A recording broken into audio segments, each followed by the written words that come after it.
right. As most of you know, in every life, a little rain must fall. And I'm sure that you're all sitting there thinking, well, looking at the Thompsons, they must have been hit with constant hurricane forces and torrential downpours lately. But you know, the interesting thing about rain is that it has a way of washing things away, of leaving things clean, leaving behind new growth, a wondrous smell, and the world's most beautiful rainbows. And it all comes from rain. And in this case particularly, a double rainbow. Annie and Rio. Now, storms have a way of pulling people together, drawing them close and making them aware of what truly matters. And storms have a way of separating inconsequential from worth. And that's why in times of dire need, as most of us know, right, fire, flood, death, you always take a hold of what's really, really important and what's not. Most people don't go for Martha's spoon or Fred's teeth, right? Most people don't go for those kinds of things. They take what matters, and what matters most in all our lives becomes our memories. And memories are what sustain you.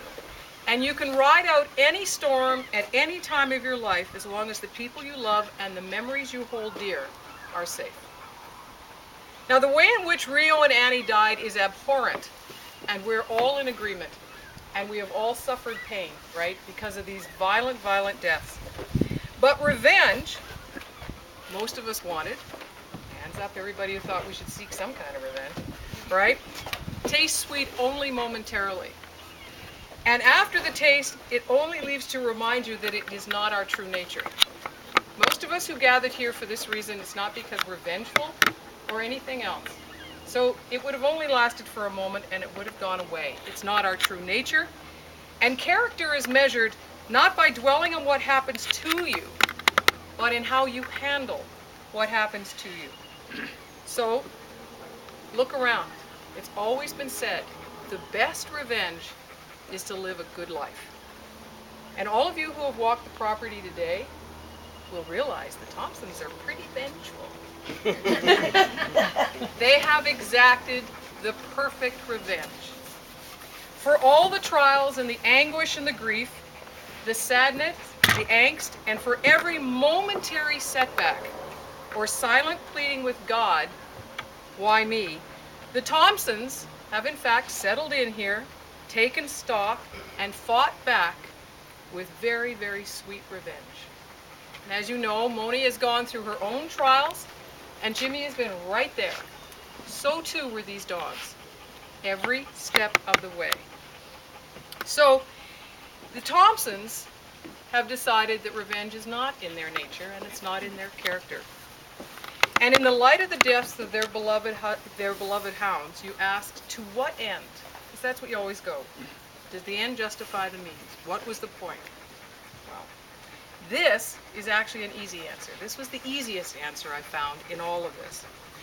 Because if you look around and you realize that the rain that fell is now letting up, and you can see the blessings, the gathering of everything truly important, all the friends and the family, from near, from far, people you may not have ever known before, all came out in support of the deaths of these two animals.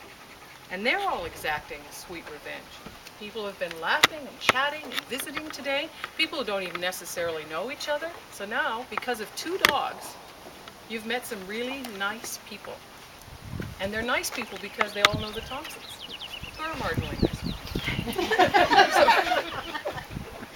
And so to celebrate the lives of these two wee hounds, who brought our friend back to health, and stood in steadfastly for our little short friend here, they bring us together to celebrate a truly, truly beautiful gift, right? It's unwavering, it's companionship, it's friendship.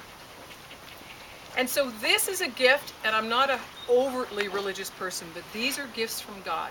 You cannot deny the existence of a God when people come together like this for the love of two dogs and for the love of two people. Right? It's as simple as that.